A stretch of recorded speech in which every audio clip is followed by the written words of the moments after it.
madaxweyne ku-xigeenka maamulkii Khaatumo Maxamuud Cabdullaahi Cali Caananuug ee dhawaan heshiiska la gaadhay dowladda Soomaaliland oo khadka telefoonka kula soo xidhiidhay Bulsha TV ayaa si kulul uga jawaabay hadallo wasiirka horumarinta maaliyadda Soomaaliland oo maalinimadii saaka ahayd magaalada Laascaanood ka jeediyay kuwaasi oo ay dhibsadeen bulshada reer Laascaanood iyo maamulka Khaatumo madaxweyne ku-xigeen Caananuug ee khadka telefoonka ku wada hadleen tafatiraha guud ee Bulsha TV ayaa waxa dhex maray waraysi dhinacyo badan taabanayay hawlihii Khaatumo iyo Soomaaliland iyo waliba dhacdadan reer Khaatumo dhibsadeen waxa uu u dhacay waraysigii sida madaxweyne ku-xigeenka maamulka Khaatumo waxaan doonayaa inaad marka hore aad noo faahfaahiso bal sababta aad nala soo xidhiidhay iyo waxaad doonaysaa inaad ka hadasho kusoo dhawaata Bulsha TV waa ku dhawahay aad baad u mahadsantahay Gaaliye waxaan bilaabayaa bismillaahi raxmaani raxiim wasalaatu calaa sayyidina Muhammad wa ala ahli Muhammad wa ala duriyat Muhammad man tabi'a illa yaqdir wassalaamu alaykum warahmatullahi wabarakatuh ummadan reer Soomaaliland wa salaamaya iyo ummadda reer Khaatumo ee ku nool waqooyi galbeed Soomaaliya أنا إذا صار حيري وحنا صار حيري مالمهن وحنا سو قاري ريمو حيكيمو أنا أقل من جين ونوجا إيمانستي في هرو هاي هنا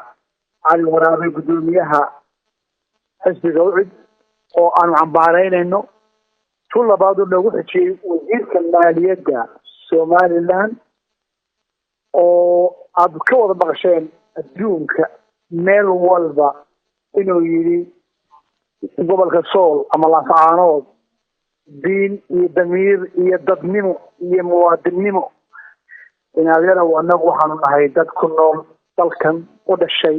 diin leh damiir leh qiimo leh sharaf leh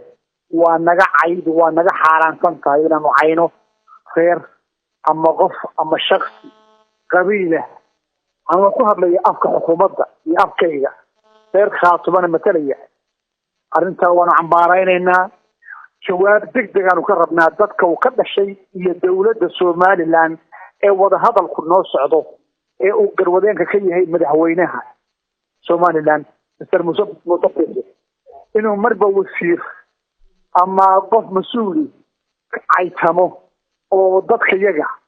هي أمة يجا هي قيمة يجا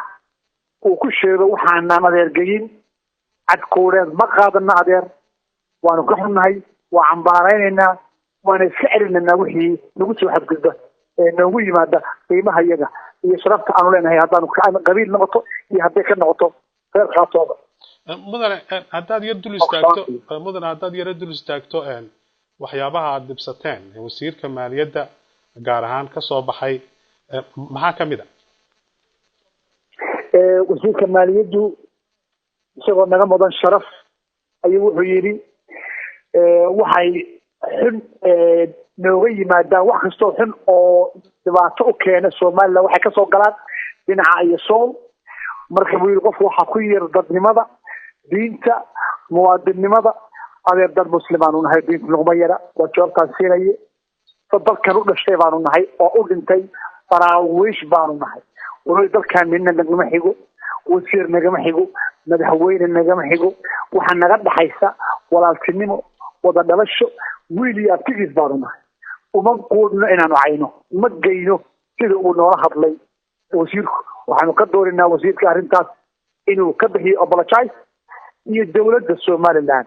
waayo waxaanu ku heshiinay haddaanu nahay reer Khaatumo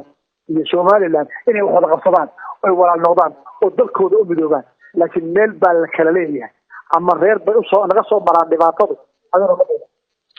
تنكلا يدد هاي فيصل على الورابع الشيء يسوى حكم إذا جد دي ودي وده هذا الذي خاطمي هشيس غير الحاد كلا حكا قاطع السجا محد سجنا بسطات أتكارك فيصل على الورابع معلمها من حكم سعودي جلنا عصيفا وكد عيي لا فعنود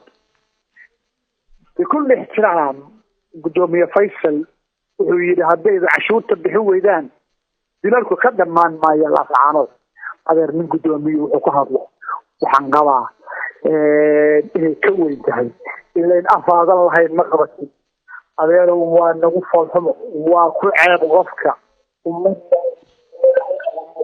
oo meel ku abuuray oo shariif iyo sheekh له إن أكلمة دايره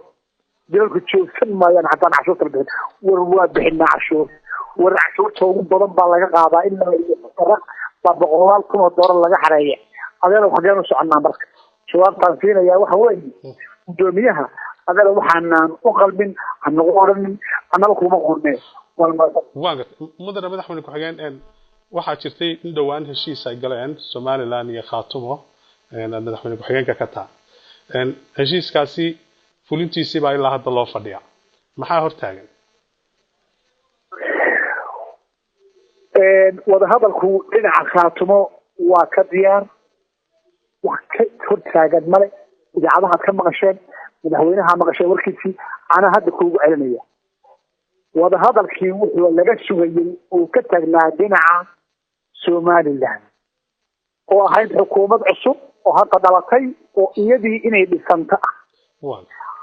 adeero barna waa uu hadda waa leeyahay war maanta markaad guursato gabadh bari dhalimayso xukuumadda Somaliland iyadii baa teedii aan wali meel dheyn wada hadalkiina sida ugu dhaqsaha badan soo tobanka cisho soo socda ayuu dib bilaabmaya oo qorshihiisii ay noqon doontaa in dib loo furo mudane wada hadalkii manaa u dhamaaday heshiis baa la galay fulintiisii baa loo fadhiyaa macnuhu deedma haddaan wixii go'aama laga soo saarin wada hadalkii baa sii socda ee weli heshiis la gaaray oo lagu go'aansaday iyo wax la qaybsaday iyo Somaliland baa la wada leeyahay kelmadda meesha taala waxa weeye warada Somaliland la wada leeyahay imika ma hayna maanta war waa ma hayno Somaliland dhinac ka raran baan haynaa weli annagu haddaanu nahay reer Khaatumo oo anigu aan ahay madaxa ugu sarreeya ninka ku xigay adeero Somaliland dhinac ka raran socon mayso Somaliland loo leeyahay oo lagu heshiiyay waa in la helaa caawin taaganahay barnaamij taaganahay ilaa laga helo taaganahay waxaa jiray shakhsiyaad ka soo horjeeday oo iyagu arrintaasi wada hadallada iyo nabadeynta ka soo horjeeday oo Khaatumadiina ka mid ah xagee arrintaasi maraysa iyo shirar laga waday Buuhoodla iyo haday dhaqanka tahay arrinta ma la dhameeyo ma ku wada socotaan hadda idinku tihiin reer Khaatumo de waxaad maqli jiray war tiraaba cakaaru iman waxaa la daawanayaa oo diiradu saaran tahay wada hadalkii ay galeen reer Khaatumo iyo Somaliland meesha uu caga dhigto war dadkani waa hal mid waa isku mabda waa isku wada dan waa wada Khaatumo waxaa la sugayaa ee la doonayaa isdiiradu maanta kubadda dhinacay ka waa dhinaca Somaliland go'aanka Somaliland ay ka qaadato ee dadkii lagu heshiiyay in la furo ayaa nin walba eegaya reerkan ka dhashay iyo Khaatumo iyo odayadeeda iyo qof walba oo ku jira wuxuu sugayaa meesha wax la dhigo ee lagu furo reerka waxii Somaliland waan gartay mudane madaxweyne ku xigeen ugu dambeyntii xukuumadda cusub ee Musabbixi dhalatay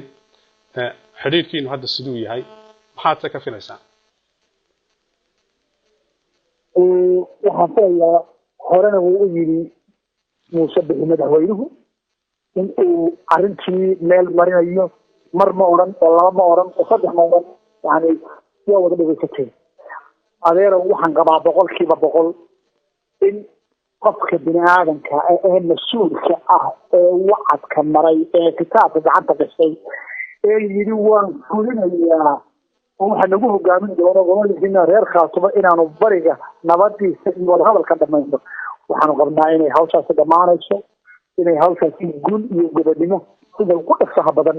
ee Ramadaanta kulli wax soo socda waa Ramadaan wax soo socda waa hawlihii marka kulli sida ugu dhaqsaha badan ayay fulinaysaa dowladda Soomaaliland aad iyo aad baad umahadsan tahay kaasi waxa uu ahaa madaxweyne ku-xigeenka maamulka Khaatumo aan ka faa'iideysto tacsiba aan ka yar faa'iideysto wasiirkii Kaysha Cabdi oo ah wasiirka amniga Khaatumo ayaa walaalxaaskiisii Hargeysa ku dhimatay waxaan leeyahay tacsi u dirayaa oo aan leeyahay wasiirka iyo ehelkiisa sabir iyo iimaan in Ilaahay ka siiyo ummadda reer Khaatumo iyo ummadda Somalilandna ilaahay sameeyay inaan ka siiyo ugu rajaynaya intaasna waa iga tacsi okay anaguna waan taxsibaan u direynaa Kaysha Cabdi Yuusuf wasiirka amniga Khaatumo ilaahay naxariista jannaha ka waraabiyo gabadhiisa isagana sameeyay mana ka siiyo aad baad umahadsan tahay kaasi waxa waa madaxweynaha maamulka Khaatumo magacaaga igu yar cali camo dhameystiran madaxweyne ku-xigeenka maamulka khaatumo maxamuud cabdulaahi cali caananuug maxamuud cabdilaahi cali caananuug kumaqale okay وهاجاكاس waxa uu ahaa madaxweyne ku-xigeenka maamulka khaatumo maxamuud cabdilaahi cali caananuug oo khadka telefoonka kula soo xiriiray bulsha TV isagoo ku sugan wadanka Ingiriiska aad iyo aad baad u mahadsantahay mudane madaxweyne ku-xigeen